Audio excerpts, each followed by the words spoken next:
Oke, baik. Selamat pagi untuk seluruh anak-anak saya semuanya. Pagi Pak, pagi Pak. Ya, bagaimana kabarmu hari ini? Kabar baik. Kabar baik ya. Bapak berharap kamu semua Kabar baik Pak. baik-baik saja di sana, tetap jaga kesehatan. Oke, baik. Untuk hari ini kita akan teruskan pelajaran kita minggu lalu. Minggu lalu kita sudah belajar tentang suhu dan pengukurannya. Jadi sesuai dengan pesanan Bapak minggu lalu bahwa hari ini kita akan belajar tentang kalor dan pengaruhnya terhadap zat. Tapi sebelumnya kepada seluruh anak-anak kami supaya mengisi absensi kehadirannya di Google Classroom. Saya sudah buat link seperti biasa. Sebelum kita memulai pelajaran kita, alangkah lebih bagusnya kita berdoa yang dibawakan oleh anak kami Miriam Jeliska Zai. Silakan Miriam. Baik, sebelum kita memulaikan aktivitas kita, mari kita menyerahkan diri kita ke dalam tangan Tuhan, dan mari kita berdoa menurut agama dan kepercayaan kita masing-masing. Doa dimulai.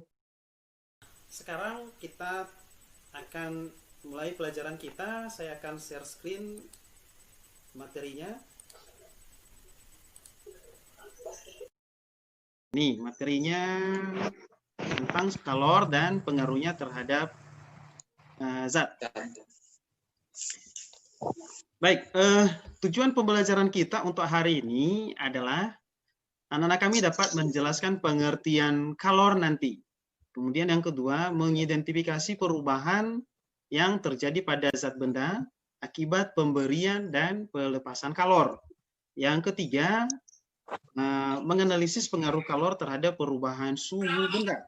Berikutnya kalau ada sebuah balok es begini, seperti gambar di layar kaca Anda, ada balok es yang dipanaskan secara terus-menerus. Kira-kira yang terjadi apa? Terjadi Esnya akan bagaimana? Akan meleleh. Esnya akan meleleh. Nah, kalau terus-menerus dipanaskan, setelah meleleh, apa yang terjadi lagi?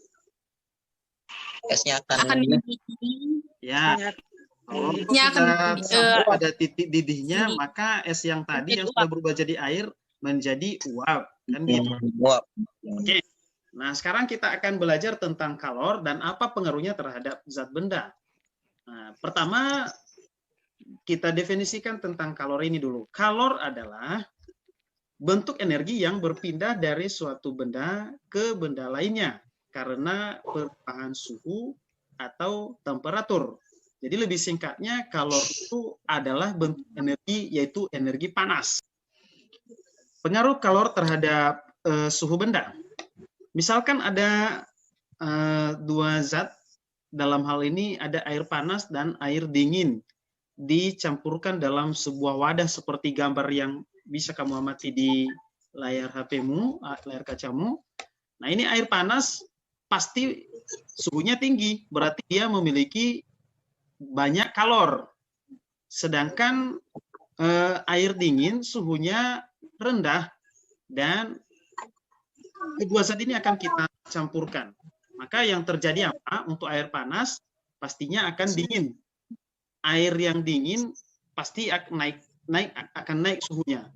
Nah, suatu saat suhu air panas dan air dingin tadi akan sama. Nah, itu tadi yang saya sebut suhu kesetimbangan termal. Nah, banyak kalor untuk merubah suhu dirumuskan seperti yang kamu lihat di layar kacamu. I sama dengan M kali C kali delta T. Kemudian yang kedua, pengaruh kalor terhadap wujud benda. Jadi kalor yang diserap suatu zat tidak selalu menyebabkan kenaikan suhu seperti yang saya jelaskan sebelumnya. Jadi kadang-kala kalor yang diserap dapat mengubah wujud zat tersebut tanpa menaikkan suhu. Misalnya tadi ada balok es, kalau diukur suhunya mungkin jadi 0 derajat, tetapi ketika diberikan kalor, suhunya tidak akan naik. Tetapi yang terjadi apa? Terjadi perubahan wujud menjadi air. Untuk memahami lebih lanjut, sebagai pengantar kita untuk praktikum nantinya, untuk menganalisis percobaan menganalisis data hasil percobaan, saya minta anak kami untuk menyaksikan video percobaan berikut.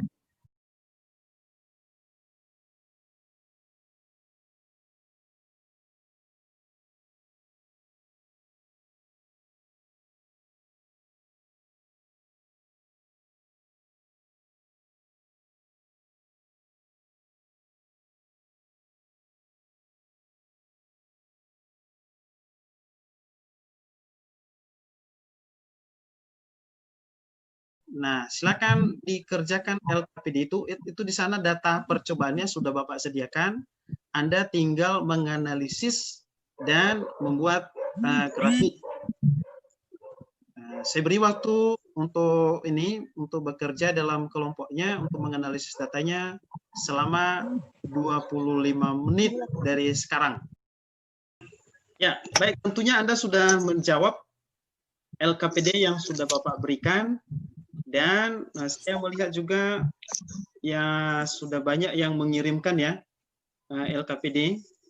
Masing-masing kelompok sudah mengirimkan. Saya cek di sini nih. Udah, Triserlina, Erdian, Andi dan Egwar. Ya, Pak. Oke, apa? Ya, Pak. Coba dijelaskan. Ya, menurut diskusi dari hasil kelompok kami, kelompok 2, pada melalui percobaan 1, di sini terdapat soal yaitu bagaimanakah hubungan antara waktu pemanasan dengan suhu air. Ya, waktu pemanasan sebanding dengan kenaikan suhunya. Semakin lama air dipanaskan, maka kenaikan suhunya semakin besar. Ataupun kalor tidak bisa diukur, jadi kalor diidentifikasikan sebagai waktu Q sebanding dengan delta T. Semakin besar massa zat, semakin besar pula kalor yang digunakan untuk mengubah wujud zat tersebut. Jenis zat yang dipanaskan juga mempengaruhi besar kecilnya kalor yang digunakan untuk mengubah wujud zat dan saat mengalami perubahan wujud suhu zat tetap. Ya, demikian, Pak. Oke. Demikian hasil diskusi kelompok dari kelompok Triserlina tadi ya. Sudah bagus, bagus. Demikian untuk hasil presentasi kelompok untuk hari ini. Dan untuk berikutnya, coba Anda perhatikan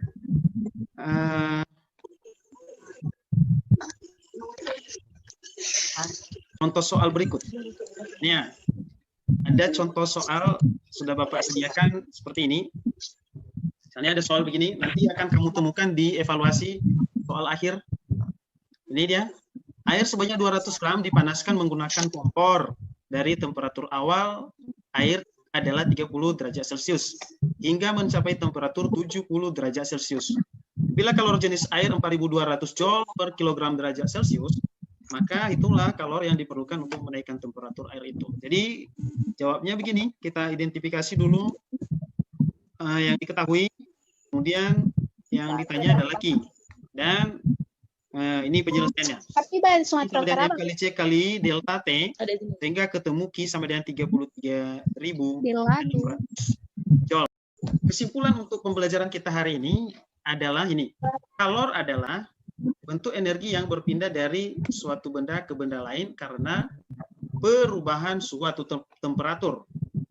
Yang berikutnya, kalor dapat menyebabkan perubahan fisis pada benda, yakni perubahan wujud dan perubahan suhu. Dua perubahan yang disebabkan kalor. Kemudian berdasarkan analisis percobaan, kenaikan suhu terjadi pada benda sebanding dengan kalor yang diserap oleh benda. Berikutnya, kalor yang diperlukan untuk merubah wujud benda disebut kalor laten.